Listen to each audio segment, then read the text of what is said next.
I don't have mac and cheese often, but when I do, this is my go-to recipe. It's rich, creamy, and full of flavor. Perfectly balanced, so you can enjoy a serving or two or pair it with other dishes without feeling overwhelmed. Hey, I'm Nick, and today we're making a simple but incredibly delicious baked mac and cheese. Let's get into it. For this recipe, I'm using a 400-gram pack of elbow macaroni. I'm not too fussy about the pasta type. I actually really love using shells for mac and cheese. To boil the pasta, salt the water generously. It should taste a bit salty. Once the water is at a boil, you can add the pasta. Give it a mix to keep everything separated. Some people add a little bit of oil to prevent sticking, but I don't bother. I just keep the pot at a rolling boil. For mac and cheese, I like to undercook the pasta slightly. It should have a very firm, almost raw bite. Why though? Carry over cooking and baking will take the pasta to perfect doneness. I don't rinse the pasta under cold water to cool it down.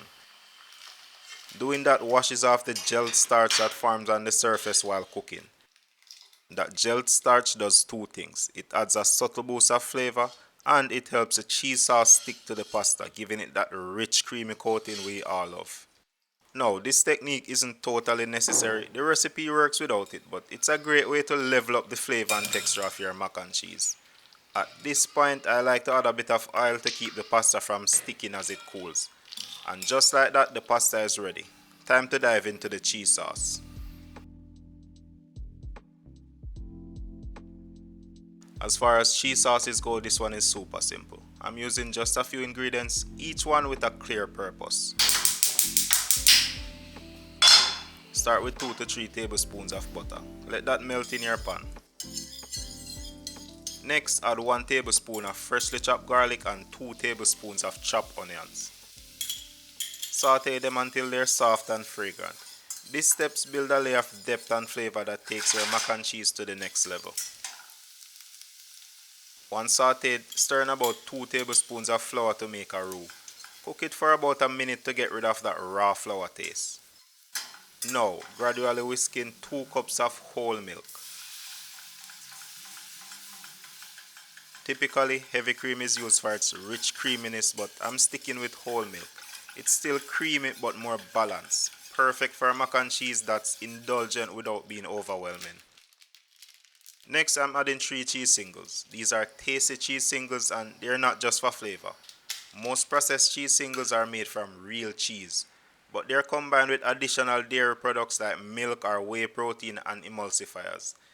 These emulsifiers are the secret to why processed cheese melts so smoothly and evenly.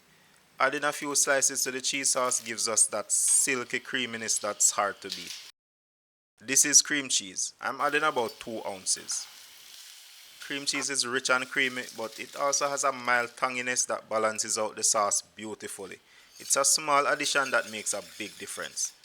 Once all the cheese is melted and the sauce is looking silky smooth, it's time to season.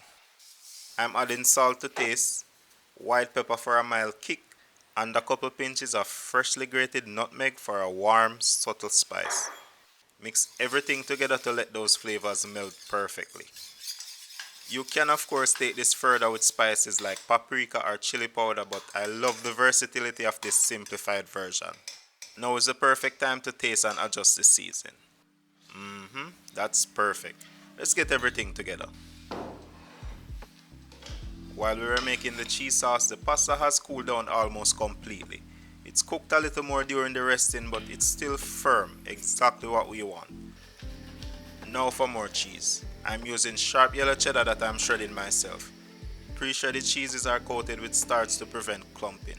That's great for aesthetics, but it's terrible for melting and browning, so I always go with cheese blocks and shred them myself. I'm adding about a cup of that shredded cheddar to the mac. I also like to mix in a bit of shredded mozzarella. It adds a nice stretchy texture inside the mac and cheese.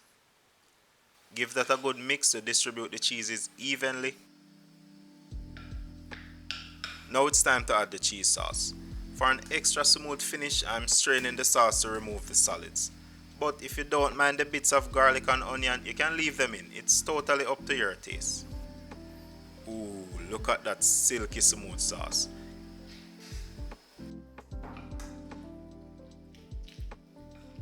If your mac and cheese looks a little dry, no worries, just add a bit of milk.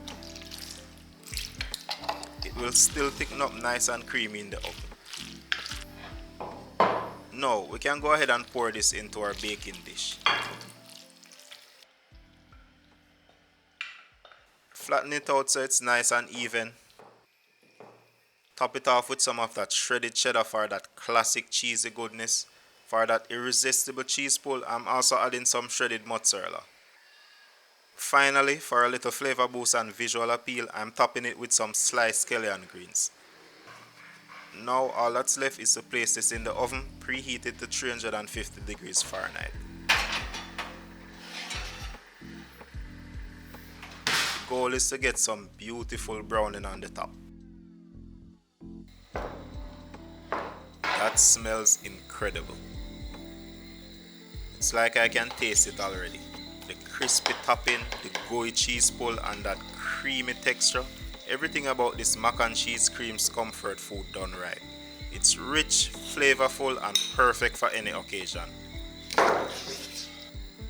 Pair it with brown stew oxtail, curry goat or just enjoy it on its own. This recipe never misses. So if you give this one a try, drop a comment and tell me how it turned out. I love to hear from you. Good food is meant to be shared, so send this recipe to someone who needs some cheesy goodness in their life. And before you go, check out this next video YouTube thinks you love. Catch you in the next one.